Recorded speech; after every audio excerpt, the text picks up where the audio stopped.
inicio a los talleres de fundamentación para participar en el semillero de investigación del Grupo Incondis de Contaduría Pública. Hoy empezamos con el taller número 1 de fundamentación básica, que nos va a hablar del conocimiento y de la ciencia.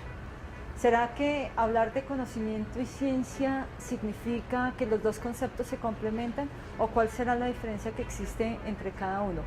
Bien, veamos.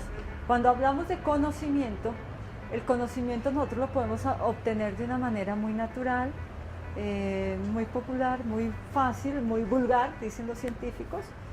Y es cuando nosotros estamos en la cafetería, tomamos tinto y empezamos a charlar y empezamos a hacer investigaciones, pues no investigaciones, sino hablar de algo que pudo haber sucedido o de cómo está el mercado en la bolsa de valores, cómo han caído determinado número de acciones. Pero lo hablamos de una manera muy informal, sin ningún sustento.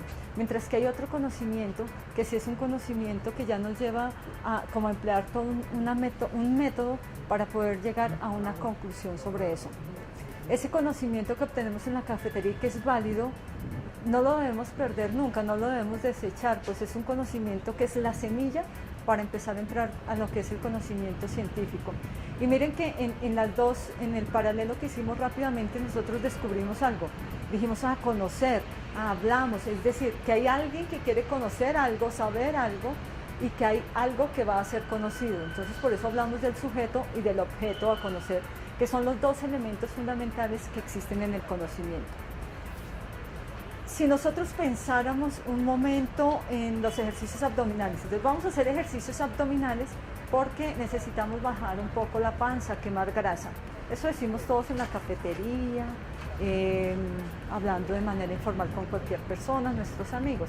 Sin embargo, cuando ya tratamos de descubrir si efectivamente hacer ejercicio abdominal va a hacer que mi estómago disminuya, que queme grasa, descubrimos que no, que así hagamos 100, 200 ejercicios abdominales no hay quema de grasa, que lo que hace quemar la grasa es el ejercicio cardiovascular, montar bicicleta, trotar, escalar la montaña, etc.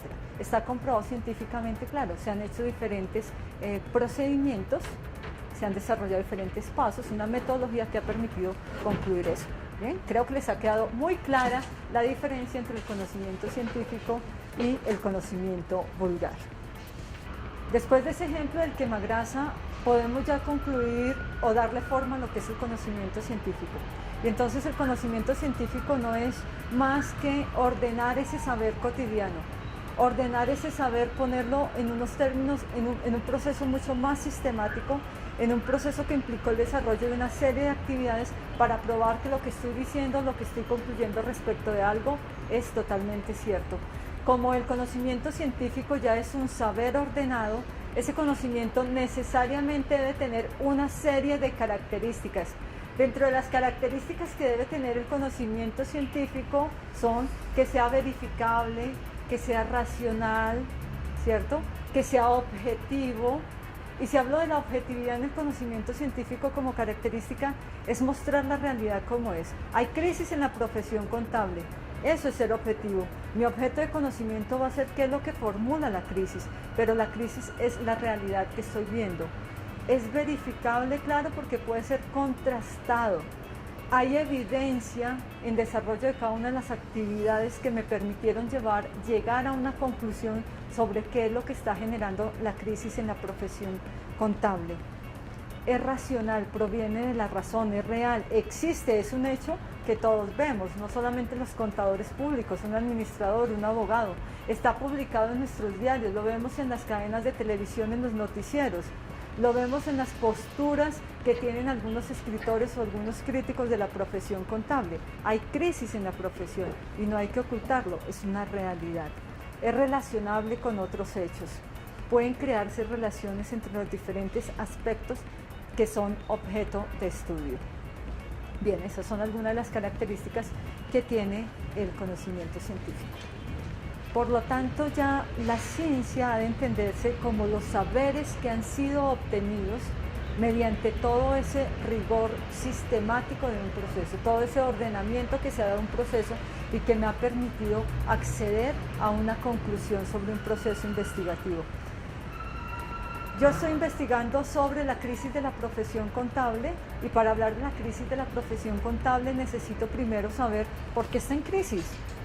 ¿Qué es lo que hace que esté en crisis? Y entonces descubro que es la confianza, que no es la necesidad de dinero, sino es la confianza lo que realmente está en crisis. Y entonces empiezo a pensar qué es lo que hace que la confianza, ¿cierto? La confianza en el ejercicio profesional contable esté disminuyendo y empiezo a hacer entrevistas. Y todo este proceso que estoy realizando lo voy sistematizando. De eso se trata el conocimiento científico.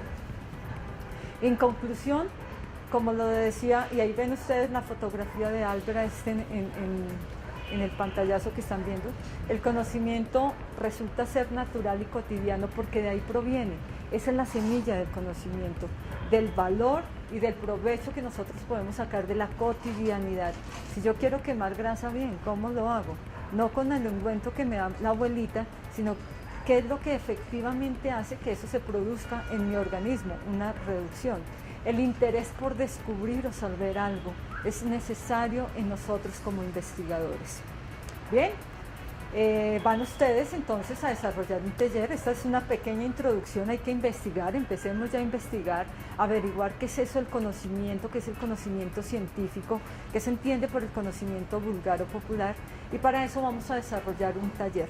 Recuerden ustedes que estos talleres están a disposición de todos los estudiantes del programa de Contaduría Pública en el aula virtual de Semilleros, y que los talleres que se propongan a partir de estas breves conversaciones que tengamos deben ser desarrollados de manera obligatoria si ustedes desean pertenecer a Semilleros y obtener los beneficios académicos que se derivan de pertenecer a Semilleros, como lo veían en algún video, en el video de presentación del semillero, la posibilidad de que su trabajo en el semillero de investigación sea tomado como opción de grado como futuro contador público. Bien, entonces vamos a hacer un graficador, un organizador gráfico, y ese organizador gráfico se va a llamar un cuadro sinóptico. Estas instrucciones también las van a encontrar en el aula, en la pestaña de talleres de fundamentación. Ustedes la abren y ahí van a encontrar la sesión número 1 y encuentran todo el material disponible para que lo bajen, descarguen, realicen la tarea, la suban. ¿Listo? ¿Qué hay que hacer? Un organizador gráfico. En este caso van a hacer un cuadro sinóptico en el cual van a colocar las posturas fundamentales de la lectura de conocimiento y ciencia que se les ha dejado en el aula virtual. La fecha que ustedes tienen para la elaboración de su taller está entre el 15 de agosto y el 10 de septiembre. Ese es el periodo en el cual ustedes pueden atender este llamado. Bien, bienvenidos a participar en nuestro semillero.